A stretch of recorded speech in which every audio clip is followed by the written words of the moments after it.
Express, buong mundo na naman ang nagulat habang unti-unting nabubuo ang isa sa pinakamabibigat na storyline ng Australian Open 2026. Hindi pa man tuluyang humuhupa ang ingay sa historic main draw entry ni Alexandra Ayala, isang mas mabigat na balita ang lumapag.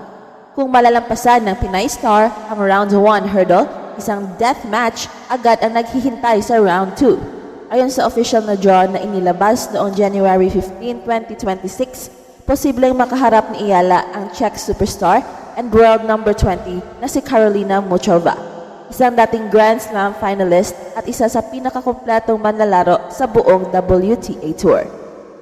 Ito ang klase ng laban na walang pahinga, walang ligtas at walang simpleng script. Hindi ito basta ranking versus ranking. Ito ay banggaan ng dalawang utak sa tennis, dalawang all-court systems at dalawang magkaibang yugto ng karera na parehong gutom sa tagumpay. Para kay Alex Ayala, ito ang eksaktong uri ng laban na sumusukat kung handa na ba talaga siyang tumawid mula rising star papunta sa level ng elite. Unahin nating himayin kung sino ang posibleng makaharap ni Alex sa round 2. Si Karolina Muchova ay hindi ordinaryong top 20 player.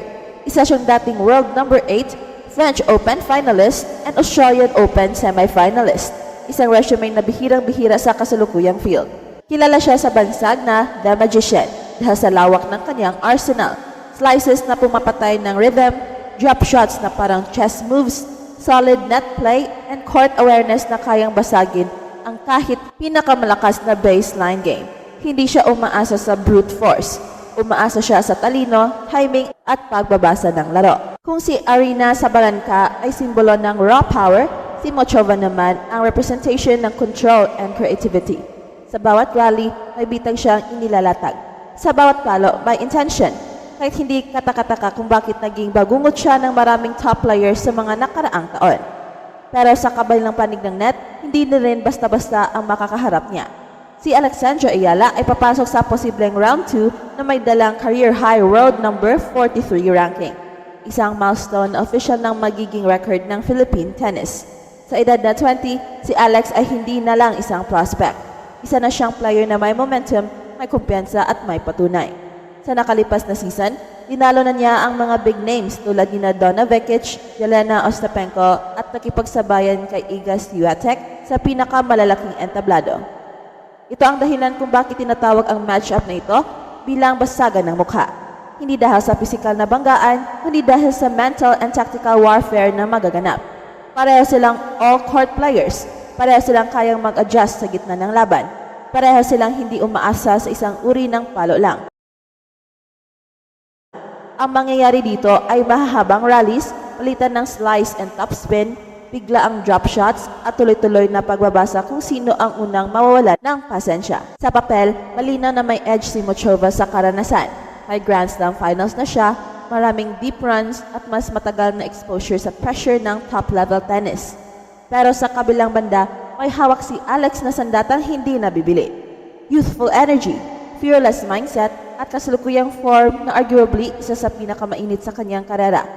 Sa unang bahagi ng 2026 season pa lang, mataas na ang win rate ni Alex sa mga dikit at high-pressure matches. Isang indication na hindi na siya madaling matibag.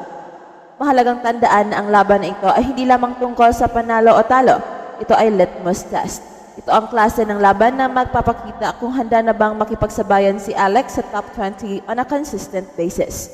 Kapag nagawa niyang itulak sa limitation ang isang player tulad ni Muchova o higit pa, kung magawa niyang talunin ito, ang mensahe sa buong WTA Tour ay magiging malinaw. May bagong pwersang dumarating mula sa Southeast Asia. Sa mas malalim na analysis, interesting ding tingnan ang stylistic matchup. Si Muchova ay right-handed player na madalas umaasa sa pagbabago ng pace and placement para gulhin ang kalaban. Si Alex naman ay left-handed.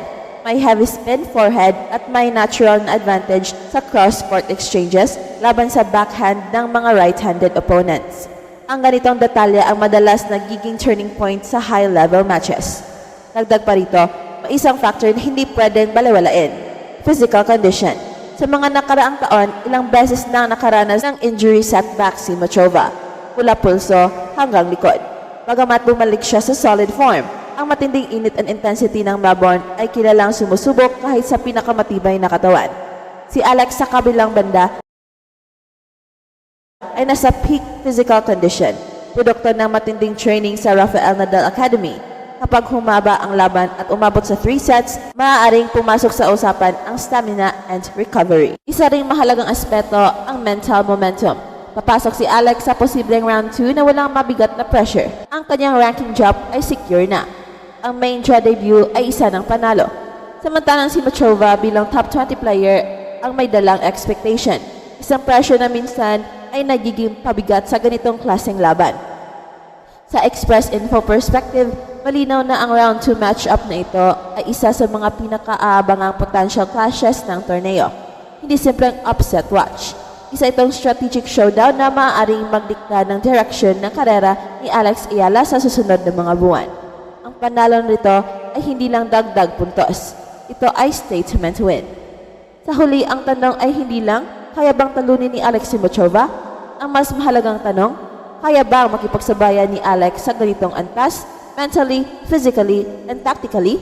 At based sa kanyang trajectory, sagot ng marami ay oo. Kung matuloy ang round 2 na ito, aasahan ang isang laban na puno ng adjustments, talino at tapang. Walang madaling puntos, walang libreng error. Isang laban kung saan bawat bola ay may halaga. At anuman ang resulta, isang bagay ang siguradong sigurado. Hindi na invisible ang Pilipinas sa world tennis. Sa gitna ng Melbourne Park, malinaw ang mensahe. Narito na si Alexandra Ayala at handa siyang harapin kahit ang pinakamahihirap na hamon sa mundo. Sa pagtatapos, ang posibleng round 2 showdown ni Ayala and Carolina Muchova ay higit pa sa isang ordinaryong laban sa Australian Open. Ito ay sukatan kung hanggang saan na talaga ang inakyat ng Philippine tennis sa pandaigdigang entablado. Sa harap ng isang dating world number 8 and Grand Slam finalist,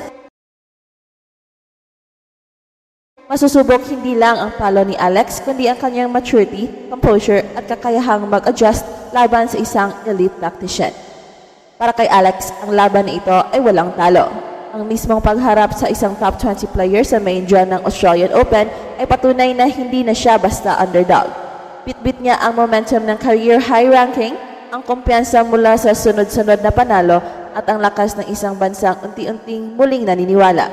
Ang bawat rally ay magiging hakbang sa pagiging legitimate part ng elite circle. Anuman ang kahinatnan, malinaw ang mensahe. Narito na ang Pilipinas sa world tennis. Kung magwagi si Alex, yayanig ang WTA Tour. Kung matalo man, isa pa rin itong mahalagang karanasan na magpapatibay sa kanyang landas. Ang mahalaga, ang kwento ay tuloy-tuloy. At ang pag-akyat ni Alexandra Ayala ay hindi na tanong ng kung, kundi kailan. At ito ang Express Info kung saan bawat kwento ginulat ang mundo. Don't forget to like and subscribe.